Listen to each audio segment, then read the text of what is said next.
할렐루야. 오늘도 굿TV에 함께 하시는 여러분들을 예수님의 이름으로 사랑하고 축복합니다. 하나님은 예수님을 이 땅에 보내어 주셔서 우리를 죄로부터 구원해 주셨다고 마태복음 1장 21절에 말씀하고 있습니다. 그리고 구원받은 우리로부터 주님은 영광의 예배를 받기를 원한다고 말씀하시니 요한복음 4장 22절의 말씀에 하나님을 알고 예배하는 자에게 구원이 남이라 라는 표현을 통해서 곧 예수를 믿은 믿음이 하나님을 아는 것이라고 했으니 주님을 알고 예배하는 자에게 이미 구원이 있고 그 구원의 은혜를 받은 자가 주님을 예배하는 자라고 말씀하고 있습니다. 더 나아가 하나님을 알고 예배하는 이것이 요한복음 4장 23절의 말씀에는 영과 진리로 예배하는 자라고 말씀하며 이렇게 영과 진리로 예배하는 자를 찾고 있다고 말씀하고 있죠. 이와 같이 하나님 앞에 하나님을 알고 있고 구원받은 은혜가 감사하게 영과 진리로 예배하는 대표적인 인물이 있으니 히브리서 11장 4절의 말씀에 믿음으로 라고 표현하며 아벨은 가인보다 더 나은 제사를 드림으로 의로운 자라는 증거를 얻었고 예물에 대하여 주님이 증언하셨다 이렇게 표현하니 결국 의로운 자라는 증거를 얻었다는 것은 인정받았다는 것이고 예물에 대해 증언했다는 예수님이 친히 예물을 인정해 주셨다는 것을 표현합니다. 그래서 첫 번째 믿음의 사람으로 등장한 아벨은 예배를 통해서 하나님께 영광 돌림으로 믿음의 사람이라고 인정받음을 통해서 우리도 구원받은 하나님의 믿음의 사람에게 반드시 주님을 예배하는 예배의 성공자가 되어야 한다는 사실을 알 수 있습니다. 특별히 가인보다 더 나은 제사를 드렸다고 할 때 그 제사가 뒤쉬하라는 언어인데 또 다른 말로 말하면 제물이란 뜻도 갖고 있습니다. 그래서 로마서 12장 1절 말씀에 하나님이 기뻐하는 산 제사라고 표현했을 때 지금 바뀌어진 개역 개정은 산 제물이라고도 표현하고 있어요. 그러니까 뒤쉬하라는 이 원어는 행위적인 제사가 필요한데 반드시 제물이 따라할 걸 말이야. 그래서 그 제물이 곧 예물이 되었으니 그 예물을 드린 바로 아벨의 믿음을 하나님께서 인정해 주셨다는 겁니다. 그럼 그 예물을 표현하는 도론이라는 원뜻은 하나님이 주신 선물을 다시 하나님께 드리는 겁니다. 즉 하나님의 것을 하나님께 드리는 것이 예물이에요. 그래서 주님은 마태복음 22장 21절 말씀에서도 하나님의 것은 하나님께 라고 표현해 드렸던 것입니다. 이 삶을 실제로 드린 자가 있으니 바로 다윗입니다. 역대상 29장 14절의 말씀에 기쁘고 즐거움으로 드림에 감사를 드리되 어떤 것을 드렸느냐 모든 것이 하나님께로부터 말미암음이라 그러면서 하나님이 주신 것을 하나님께 드렸다는 표현을 통해서 하나님의 것을 하나님께 드렸다는 것을 말씀하고 있어요. 그런데 오늘은 이 말씀을 역으로 살펴볼 때 말라기 3장 8절의 상반절의 말씀에 보면 하나님이 친히 말씀하기를 사람들아 라고 표현하며 그 사람들을 향해서 어찌 하나님의 것을 도적질 하였느냐라고 책망해요. 하나님의 것을 하나님께 드리지 아니하고 하나님의 것을 도적질했다고 표현하고 있다는 겁니다. 그럼 도적질한 건 누굴까요? 단순히 이스라엘 백성들이 아니요. 요한복음 10장 10절의 말씀에 사탄이 도적질하고 죽이고 멸망시키는 자라는 것을 성경에서 볼 때 이스라엘 백성은 결국 속아서 하나님의 것을 하나님께 드리지 않고 입마이 포켓한 하나님의 것을 도적질한 자가 되었다고 책망을 받는 것을 성경을 통해서 봅니다. 이런 내용들을 구체적으로 표현한 게 말라기 선지자인데 이 말라기 선지자는 구약 시대의 마지막 선지자로서 느헤미야 선지자와 함께 동시대에 일했던 하나님의 사람입니다. 느헤미야는 다니엘과 같이 정치적인 지도자로서 쓰임받은 선지자란다면 말라기 선지자는 종교적인 지도자로서 쓰임받은 선지자입니다. 특별히 말라기 핵심은 누구를 대상으로 쓰냐? 바로 제사장들 대상으로 씁니다. 그래서 말라기 1장 6절의 말씀에 내 이름을 멸시하는 제사장들아 라고 선포하며 제사장을 책망하고 있어요. 이 말씀을 적용해 볼 때 이 제사장은 오늘로 말한다면, 쉽게 말한다면 아마 저와 같은 목회자일 거예요. 지금 목회자를 책망하고 있는 마지막 구약시대의 말씀이에요. 그리고 더 나아가 베드로전서 2장 9절의 말씀에 보면 하나님이 우리는 택하신 족속이요 왕같은 제사장이다 라는 말씀을 통해서 목회자뿐만 아니라 이 땅에 속하는 모든 성도들 역시도 포함되는 내용이라고 말씀드릴 수 있을 겁니다.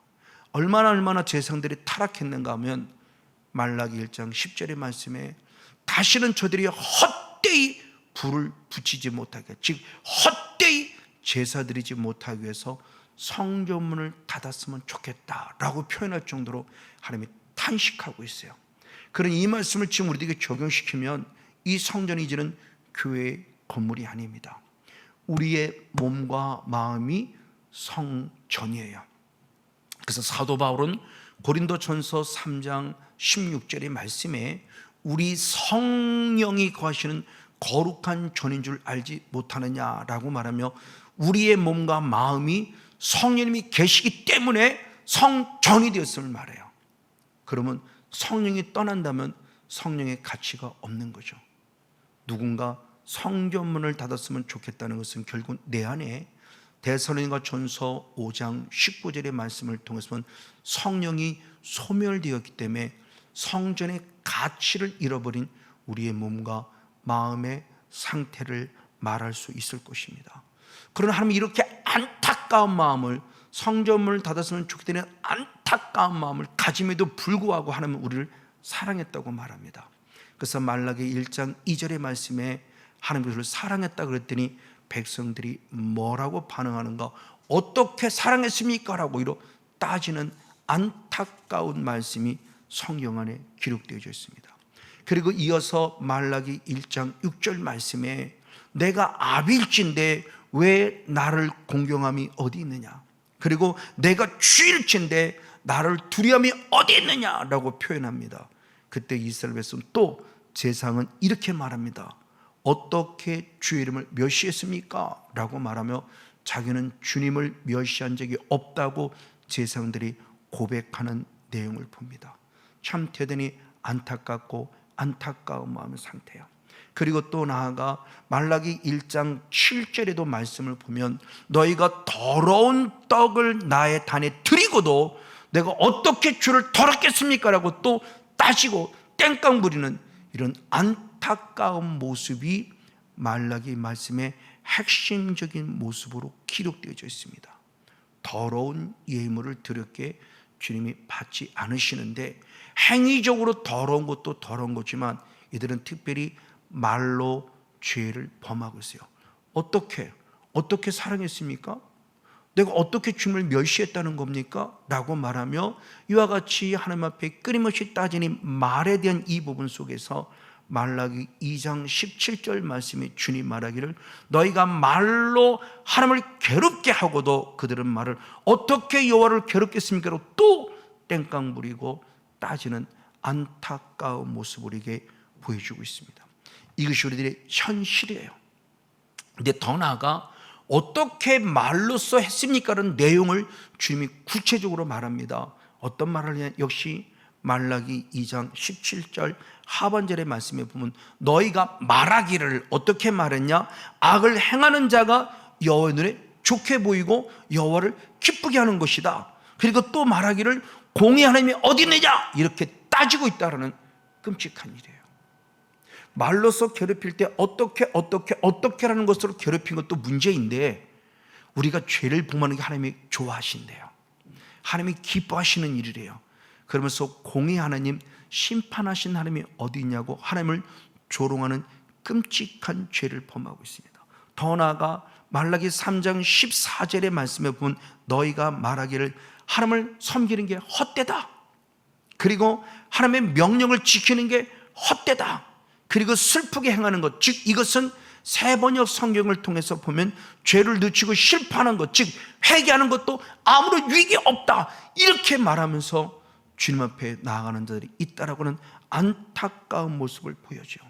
더 나아가 또 말라기 3장 15절의 말씀에 교만한 자가 복이 있다, 악을 행하는 자가 창성한다, 하나님을 시험하는 자가 화를 면한다라고는 상상할 수 없는 이야기가 말라기 선지자 시대에, 구약 시대의 마지막 시대에 우리에게 전해지고 있던 사실은 깜짝 놀라지 않을 수 없습니다. 구약을 마무리 짓는 이 시대상은 앞으로 우리가 인생의 마무리가 되어야 될 계시록적인 관점에서 볼 때 우리의 마지막 교회의 모습이지 않을까요? 그게 4대 교회이지 않을까요? 라오디게아 교회이지 않을까요? 근데 더 나아가 이것이 말라기 시대만이 아니라 이사야 선지 시대도 있었으니 이사야 30장 11절 말씀에 백성들이 목회자 제사장이 이렇게 말합니다. 너희는 종로를 버려라, 그리고 이스라엘의 거룩하신 자로 우리 앞에서 떠나게 하라, 이렇게 얘기해요. 하나님을 믿는 자들이 하나님을 나로부터 떠나게 하라는 거예요. 자, 직접적으로 떠나게 하는 거 아니란다고 했을 때 보충 설명을 준 게 세번역 성은 이렇게 말합니다. 이스라엘의 거룩한 부신 이야기를 우리 앞에서 제발 하지 말라라고 말하며 하나님에 관한 이야기를 하지 말라고 하는 내용이에요. 하나님을 믿는 자들이 하나님에 관한 이야기를 하지 말래요. 예수님을 믿는 자들이 예수님에 관한 말을 하지 말라고요. 이런 일들이 실제로 벌어지고 있다는 것은 우리에게 주는 영적인 교훈이 대단합니다. 지금 이것이 우리에게 어떤 모습을 보여주고 있을까요? 결국 이렇게 말한다는 것은 자기 스스로가 그렇게 말한 부분을 행하고 있다는 거예요. 그래서 더러운 예물을 드린 거죠. 더러운 예물의 대표적인 게 눈먼 것, 그리고 저는 것, 병든 것. 양을 드려야 되는데 눈먼 양을 드리고 있고요, 저는 양을 드리고 있고요, 병든 양을 하나님께 드리고 있다는 겁니다. 그 실제적인 말씀이 말라기 1장 7절 하반절로부터 8절 상반절의 말씀에 보면 주의 상은 경멸이 여겼다라고 표현해서 그렇게 만함을 일함이라 표현할 때 눈먼 희생으로, 저는 것으로, 병든 것으로 드린 게 악한 것이 아니겠느냐 말하며 스스로 하나님의 드려지는 제단을 더럽다고 표현했고 더러운 것을 드리고 있는 실제적인 우리들의 모습을 말라기 선지를 통해서 정확하게 지적해 주고 있습니다. 왜 그럴까요? 하나님을 몰라도 너무 모르기 때문이죠.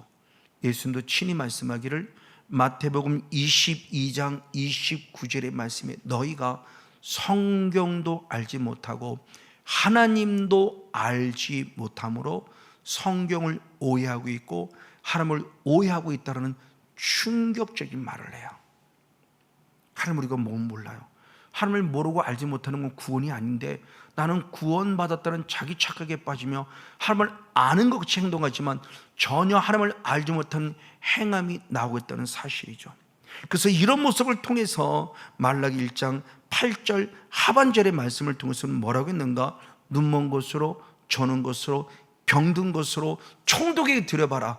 총독이 그걸 기뻐 받겠네요 말하며 오히려 반문함을 통해서 사람도 안 맞는 걸 하나님께 드린다는 거룩한 책망이 우리에게 있어요. 그럼 제사장들이 왜 이렇게 드릴 수밖에 없는가요? 그 답도 나와 있으니 말라기 1장 13절의 말씀에 그들이 말하기를 하나님께 예배드리는 게 얼마나 번거로운지라고 말하며 코웃음 치고 있다고 상반절에 말해요. 그 코웃음 친다는 것을 역시 세번역 성경을 보면서 보면은 이 얼마나 실증나는 일인가라고 말하며 재물을 멸시했다 이렇게 성경은 기록하고 있다는 거예요. 충격적인 내용입니다. 결국 이렇게 드려지는 이 모습은 결국 우리에게 어떤 의미를 가지고 있는가라는가? 이건 하나님을 마음에 두기를 싫어하는 우리의 절대적이고 더럽고 추한 모습이요. 그래서 사도 바울은 로마서 1장 28절 말씀에 하나님을 마음에 두기 싫어했다고 표현하고 그 싫어했을 때 하나님도 그들을 내버려 두고 합당하지 못한 일을 하게 했다라고는 충격적인 내용을 통해서 신약을 통해 한 번 더 확증시켜집니다. 이런 대표적인 인물이 또 하나 있으니 누구냐? 엘리성의 두 아들인 홈리와 비느하스예요. 그래서 사무엘상 2장 17절 말씀에 제사를 멸시했다고 표현해요. 자, 행위적인 제사를 멸시했어요. 근데 하나님은 어떻게 받느냐? 아니요. 행위적인 제사를 멸시한 게 곧 하나님을 멸시한 거예요. 그래서 그는 이어서 사무엘상 바로 2장 30절의 말씀에 내가 나를 존중히 여긴 즉 나도 너를 존중히 여길 것이만 네가 나를 멸시한 즉 나도 너를 경멸이라는 표현해요. 대단히 충격이죠. 행위적인 제사를 멸시했고 행위적인 예배를 멸시한 게 곧 하나님을 왜? 예배를 받으시는 분은 하나님이기 때문입니다. 바로 이런 모습 속에서 또 하나 책망받는 사람이 바로 예수님 시대의 바리새인이죠. 그래서 마태복음 23장 23절의 말씀에 11조를 드림에 있어서 율법에 더 중한 바라고 말하며 율법은 행위만을 말하며 그 행위를 드리는 마음의 자세인데 그 마음의 자세가 하나님부터 멀어졌기 때문에 그들이 11조를 받지 않으신 것이고 그들은 끝내 지옥 백성이 되었고 사탄의 죄를 책망받는 모습을 봅니다. 이 말씀을 통해서 보면서 우리는 지금 내가 하나님께 정말 깨끗하고 거룩한 예배를 드리고 있는지 더럽고 추한 예물을 드리고 있는지 아는지요. 예배를 우리가 번거롭게 여기고 예배 드리는 것을 우리가 너무너무 짜증나고 싫은 모습을 억지로 드리는 그런 말라기 시대, 말라기 선지자 시대처럼 그렇게 지금 마지막을 살아가고 있지 않은지요.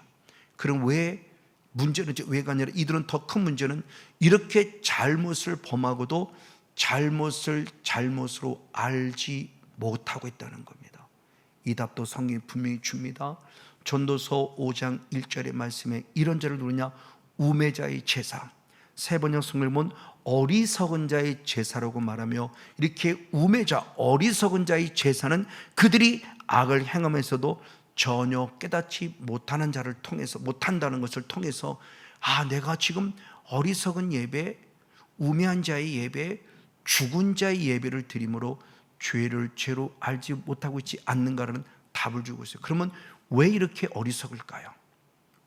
이미 우리가 앞에서 말씀을 드렸지만 가인 같은 경우는 요한일서 3장 12절의 말씀에 악한 자에게 속했기 때문에 예배 실패자가 됐음을 말해요. 악한 자는 물론 사탄이죠. 홈리와 비느하스도 마찬가지입니다.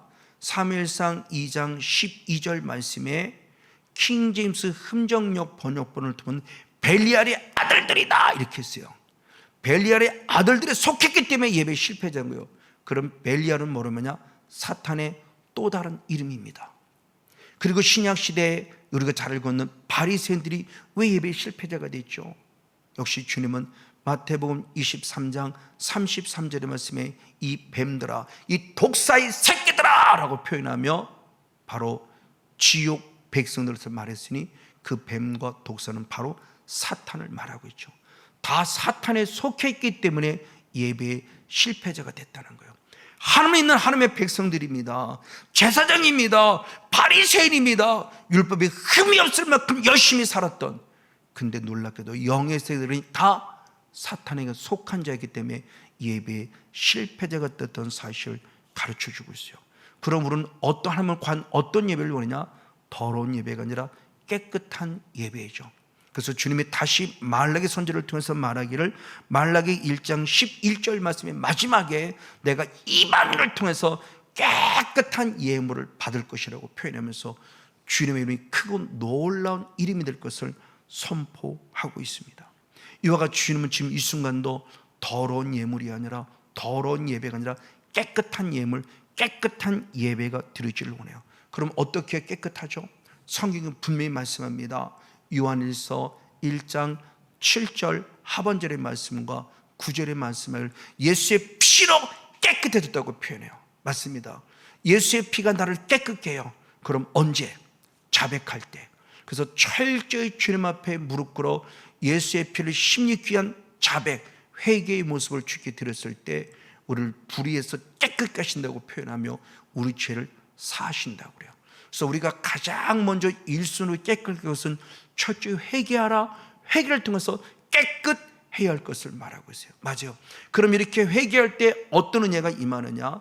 사도행전 2장 38절의 말씀에 회개할 때 가장 먼저 죄 사함의 은혜를 공급받고, 아멘.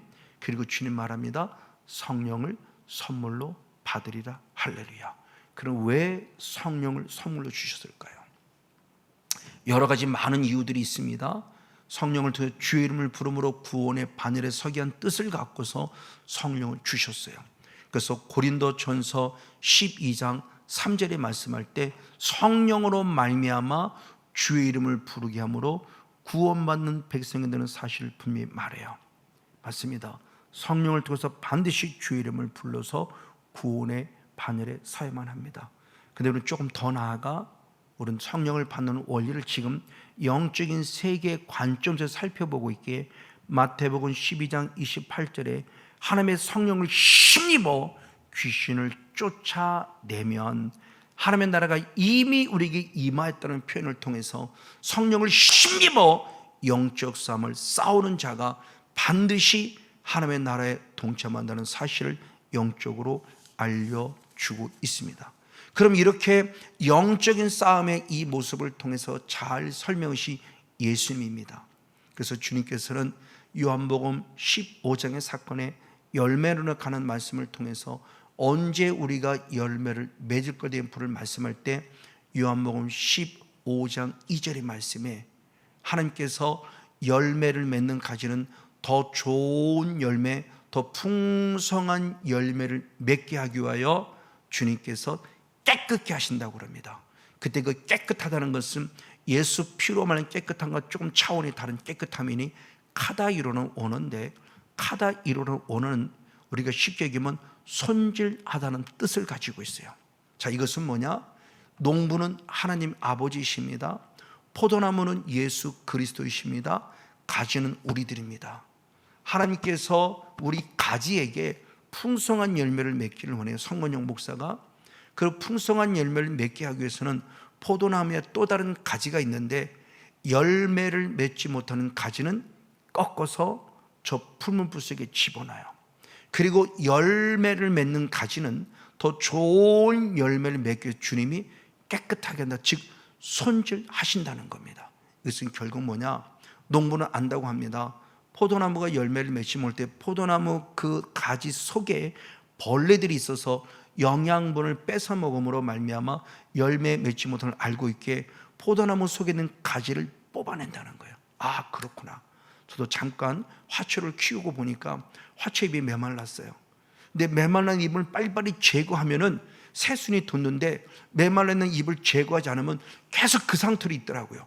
그래서 알았습니다. 아, 메말라가는 것마저 영양분을 뺏어 먹고 있기 때문에 새순이 새순이 돋지 못하게 했구나. 그래서 그를 제거시켰더니 새순이 돋는 것을 보면서 하나님의 영적인 주인공을 하나님께 영광의 예배를 드려야 되는데 영광의 예배, 영광의 복된 존재가 되지 못하게는 영적인 메마름, 즉 내 안에 영적인 벌레, 즉 어둠의 영들이 있어서 계속 하나님의 주신 은혜의 성령의 충만함을 빼서 소멸시킴으로 나를 기죽게 만들고 메마르게 만들고 힘쓰지 못하게 만들고 낙오되게 만들어서는 깨달아는 거예요. 아, 그렇구나. 그러면 어떻게 되지?